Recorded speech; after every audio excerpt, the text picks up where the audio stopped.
जिल्हा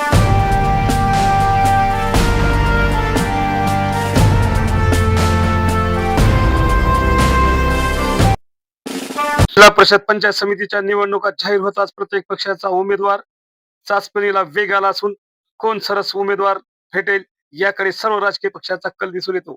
इच्छुक उमेदवाराच्या मुलाखतीवर पक्षश्रेष्ठीने बैठका घेण्यास सुरुवात केली असून त्या अनुषंगानं राष्ट्रवादी काँग्रेस पार्टीकडून निलंगा, देवणी, शिरोआनपाड जिल्हा परिषद व पंचायत समितीच्या इच्छुक उमेदवाराची आढावा बैठक साकोळ येथे प्रियदर्शनी उच्च माध्यमिक शाळेवर घेण्यात आली.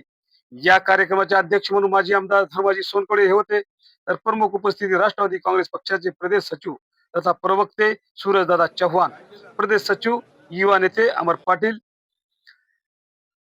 निरीक्षक निलंगा तालुका प्रदेश सचिव बबन आबा भोसले, देवणी तालुका निरीक्षक भरत चामे, निलंगा तालुका अध्यक्ष हरिदास साळुंके, देवणी तालुका अध्यक्ष प्राध्यापक डॉक्टर अनिल इंगोले, शिरूर अनपाड तालुका अध्यक्ष विठ्ठल पाटील, कार्याध्यक्ष माजी सरपंच साकोळ अब्दुल अजीज मुल्ला, येरोळ गटाचे निरीक्षक बबन होनमाने, गजानन भोपनीकर, युवा नेते तालुका अध्यक्ष महेश जाधव आदींच्या उपस्थितीमध्ये या मुलाखती घेण्यात आल्या, परंतु निर्णय मात्र सूरजदादांनी उद्यावर ढकलला.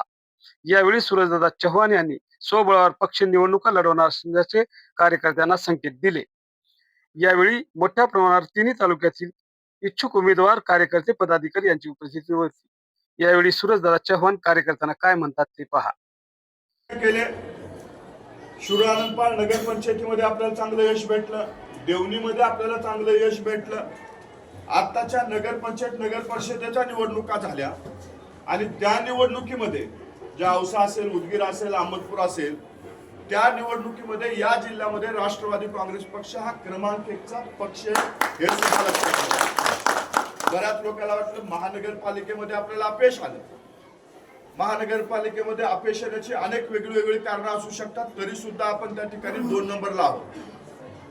परंतु नगरपंचायत नगर परिषदेच्या निवडणुकीमध्ये आपण क्रमांक 1चा पक्ष हे आपल्याला विसरून जाणार नाही.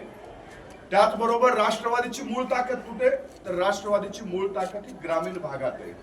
राष्ट्रवादीच्या विचाराला मानणारे लोक, अजयदादाला मानणारे लोक कुठे आहेत? समाज गर्जना न्यूज मराठी, शिरूर अनपाड, लातूर. काम करणारे लोक